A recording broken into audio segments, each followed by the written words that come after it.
Early voting began today, and one of the races that is getting a lot of attention, the Bexar County Judge race. Who will follow Judge Nelson Wolff as the judge of the Commissioner's Court? All this week, we're going to be talking to candidates. Tomorrow, we talked to Representative Ina Manjarrez. On Wednesday, we talked to Ivelisse Mesa Gonzalez. On Friday, we're going to talk to Trish DeBerry. But to start today on Monday, we're going to start with Judge Peter Sakai. Judge Sakai, thank you so much for joining us. Right off the bat, why do you want to be the county judge of Commissioner's Court? Well, thank you, Myra Arthur. Thank you, Steve Spreester, and thank you, KSAT, for the opportunity to come speak to you and to the voters of Bexar County. My name is Judge Peter Sakai, and I have been your district court judge for the last 26 years, working in the Bexar County Courthouse. And as a district court judge, I served as local administrative judge, as senior judge for the district courts, and also served as the administrative judge for Children's Court, where I focused and committed my career to protecting children, empowering families, and improving the system, specifically the child welfare system. And we created innovative programs such as Family Drug Court, Early Childhood Court, also known as Baby Court. And my last big program was our College Bound Docket to create a pipeline of college for our foster kids in foster care. And so basically, as Judge Wolff has announced his retirement as county judge, I decided to step down as district court judge to step up to be your next county judge. And what I wanted to bring is the innovation, the out-of-box thinking, and being a change agent that I brought to the district court bench to take to the county court. Now, there's a question. Judge, you were a great district court judge. What's going to make you a great county judge? And what I want people to understand is that I had to handle a multi-million-dollar budget in behalf of the district courts, basically representing the judiciary, the third branch of government, and working with Commissioner's Court.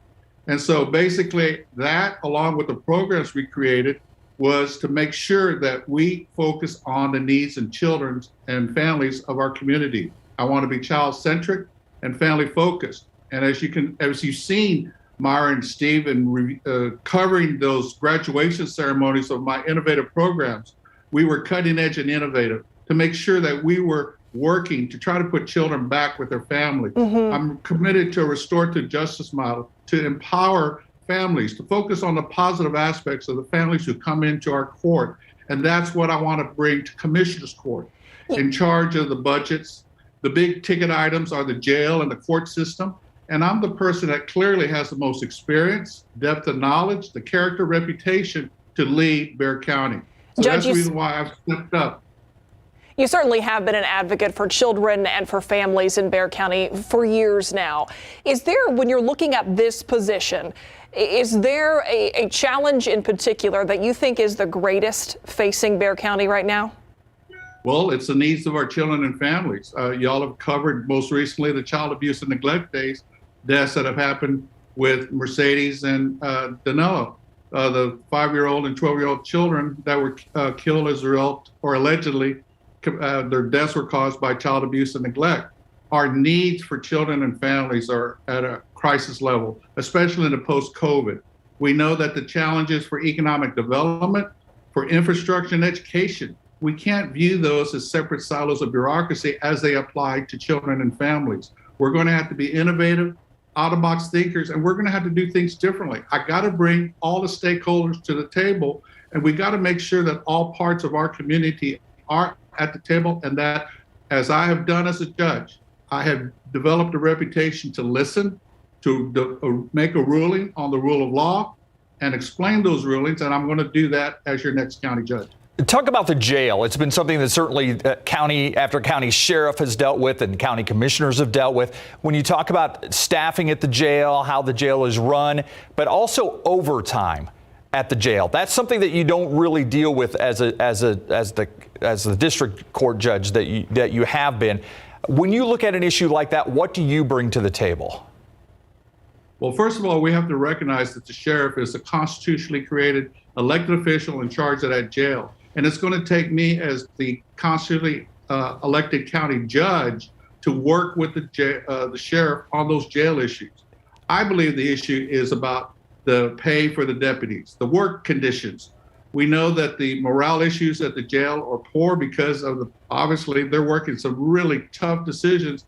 And then they have turnover issues, much like the dynamics that happen in child protective service work, and the caseworkers there, underpaid, overworked, overburdened, and then basically suffering morale issues, and then the children and families suffering in our child welfare system.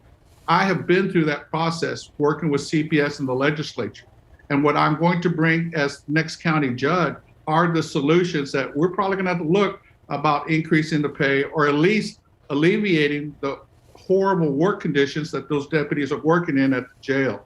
It's going to take stakeholders coming to the table. It's going to take a working relationship with the sheriff and respecting his constitutional position. And we're going to have to work hard to find the solutions in that. But like I said, I think the big issue there is the work conditions and the compensation for those deputies. We can't have them quitting and going over to City San Antonio or to other departments that are going to pay them more money after we train them. I think that's the big issue that I saw. And my experience with child protective service workers is basically we better treat them with better dignity and respect. Certainly plenty more issues to talk about when it comes to what is facing Bexar County and what goes into the position that you are vying for. But Judge, we appreciate your time here this evening. Judge Peter Sakai running for the position of Bexar County Judge. And we do want to mention again, we will be talking with several candidates throughout the week on both sides in this race. Judge, thanks so much for being here. Thank you for the opportunity. I asked for the vote and support of the voters of Bexar County. It was a long day, but I met a lot of great people that are supporting the Sakai campaign. Thank you very much. Have a great day. Happy Valentine's Day, Myra. Happy Valentine's Day to you as well, Judge. Thank you. Thank you, Judge. We'll be right back.